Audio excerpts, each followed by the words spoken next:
ભારત સરકારના આયુષ મંત્રાલય દ્વારા સમગ્ર દેશમાં પ્રકૃતિ પરીક્ષણ અભિયાન ચલાવવામાં આવી રહ્યું છે, જે અંતર્ગત આજરોજ વડોદરાની સેન્ટ્રલ જેલ ખાતે જેલમાં કામ કરતા કર્મચારીઓનું સ્વાસ્થ્ય જળવાઈ રહે તેના માટે આયુષ કચેરી વડોદરા દ્વારા પ્રકૃતિ પરીક્ષણ કેમ્પનું આયોજન કરવામાં આવ્યું હતું. યોજાયેલ કેમ્પમાં જેલમાં કામ કરતા કર્મચારીઓ તેમજ જેલ પરિસરમાં રહેતા પરિવારોનું પ્રકૃતિ પરીક્ષણ કરવામાં આવ્યું હતું.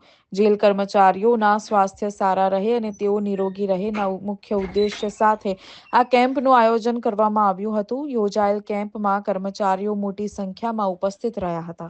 અમે આજે વડોદરા મધ્યસ્થ જેલ સેન્ટ્રલ જેલ ખાતે ખૂબ જ મોટા પાયા ઉપર મેગા કેમ્પ એટલે કે પ્રકૃતિ પરીક્ષણ અભિયાન જે આપણા ભારત સરકાર માનનીય લાડીલા શ્રી નરેન્દ્રભાઈ મોદીએ 26મી નવેમ્બરથી 25મી ડિસેમ્બર સુધી 1 મહિના દરમિયાન ખૂબ જ વાજતે એમણે જે આ અભિયાન શરૂ કરેલું છે તે નિમિત્તે અમે લોકોને મોટી સંખ્યામાં ફાયદો મળે તે માટે અત્રે ઉપસ્થિત અમારા ઇન્ટર્ન ડોક્ટરની ટીમ સાથે અમે હાજર છીએ.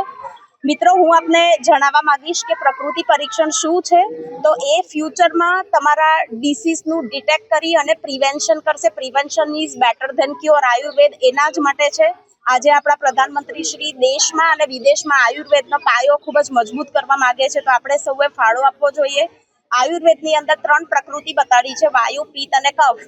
તો એ 3માંથી કોઈ પણ એક અથવા 2 અથવા 3 પ્રકૃતિ આપણા શરીરમાં હોઈ શકે છે. તો આપણો કોઠો કેવો છે તે આપણે જાણશું, તો એને રિલેટેડ આપણે ઋતુ પ્રમાણે આહાર વિહારનું પાલન કરી શકશું.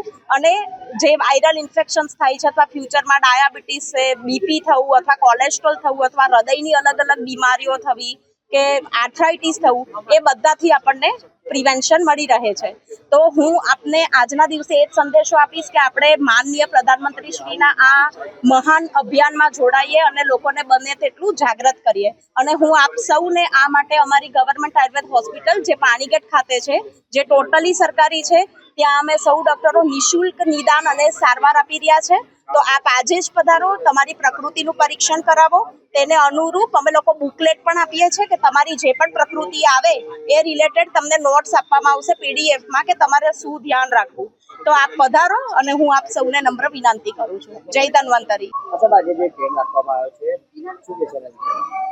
આ એક અમે જે પ્રોગ્રામ ગોઠવવાનો છે એમાં તો એ પછી ફાયદો એ જ છે કે લોકોનો એડવાન્સમાં કઈ રીતે પોતાની સારવાર મળી રહે. અને અમારો સ્ટાફ જે છે કાયમ બીજી રહેતો હોય છે, એને બહાર જવામાં આ તકલીફ નથી. પણ જો આ કેમ્પમાં અમારે જેલના કેમ્પની અંદર યોજાયો તો બધાને માટે બહુ સારામાં સારું છે.